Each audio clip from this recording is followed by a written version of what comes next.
Hello, and welcome back to FCAO Introduction to Philosophy.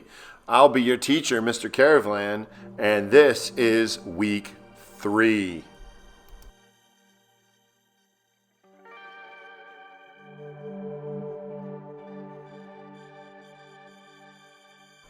This week, we begin our Metaphysics unit.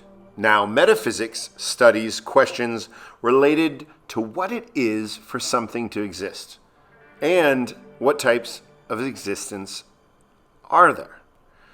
We turn to metaphysics to answer important questions like what is existence and what is there and what it is like. So let's look at 3 philosophers from Miletus. We will be focusing on pre-Socratic philosophers over the next few lessons. The first 3 gentlemen are all from the city of Miletus. Our goal with this lesson is to become familiar with the contributions from the teachings and thoughts of the pre-Socratics. Starting about 600 BCE, for the first time in human history, people did not explain reality in terms of anthropomorphic myths.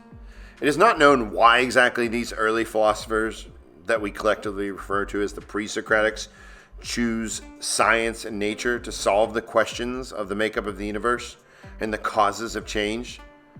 Maybe they just wanted to know what's what in the world without relying on a superhuman entity. But there's this 200-year period between Thales and Democritus that sets the foundation for the accomplishment of later philosophers, most notably Plato and Aristotle. Miletus was an ancient city on the western coast of Anatolia, what is now a province in Turkey. You can see it on this map as Ionia. And in the early Middle Bronze Age, the settlement came under Ionian influence, and then there was an influx of Cretans, who came from Crete, of course, and they displaced the indigenous, and the site was named Miletus after a place in Crete.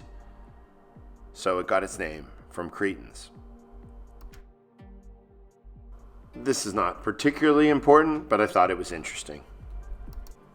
I always find it very interesting how each of the pre-Socratics have their own way to explain the cosmological process. It's almost as if there's a competition going on between them to see who can be the most creative. But this does provide us a connection between the different theories. It didn't matter if the philosophy could be defined as dualism or monism or pluralism.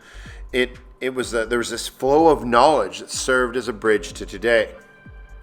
So you're going to go online and you're going to complete notes on these 3 philosophers from Miletus. When done reading about Thales, Anaximander, and Anaximenes, you can move on to our next lesson on Metaphysics, Permanence and Change. Welcome back. Let's continue our study of metaphysics with a focus on permanence and change. Our goals are to become familiar with the metaphysical problem of permanence and change, to compare and contrast the different philosophic systems of the pre-Socratics, and to identify the progression of metaphysical theories.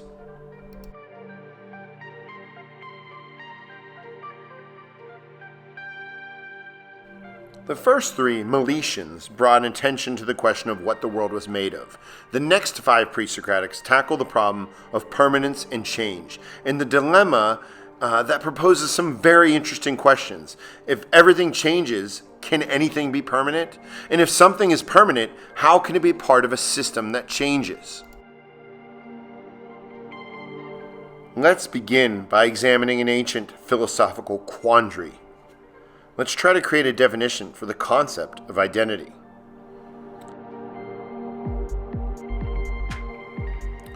The ship of Theseus. The ship wherein Theseus and the youth of Athens returned had 30 oars and was preserved by the Athenians down even to the time of Demetrius Phalereus. For they took away the old planks as they decayed, putting in new and stronger timber in their place. insomuch that the ship became a standing example among the philosophers for the logical question of things that grow, one side holding that the ship remained the same, and the other contending that it was not the same. Plutarch. So basically what we're saying here is that over the course of several years, the Athenian people replaced planks in the original ship of Theseus, as the ship rotted away. And eventually there wasn't a single plank left of the original ship. So the question is this the original ship of Theseus? Is this the ship of Theseus? I want you to engage in an online discussion about this very question, including, just for fun, what if another ship followed behind it, picked up the pieces of Theseus's ship that were thrown overboard, and used them to build a new boat? Have fun with this discussion. Talk to your parents and friends about it. It's a very interesting quandary that people have been arguing about for thousands of years. Once you've done so, come back to the video for the next lesson.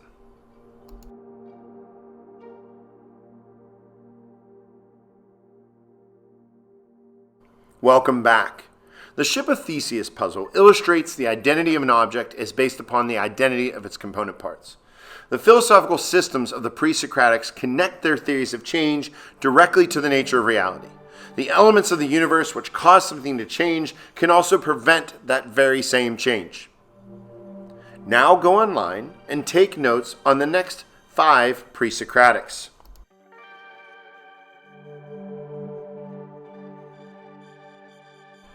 When you're done, please submit those online.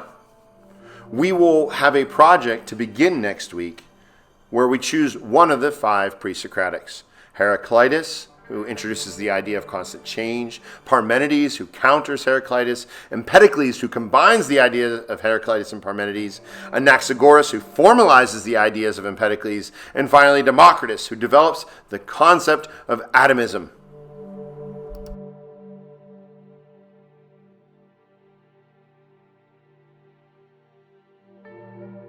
Have a great day, and please email with any questions.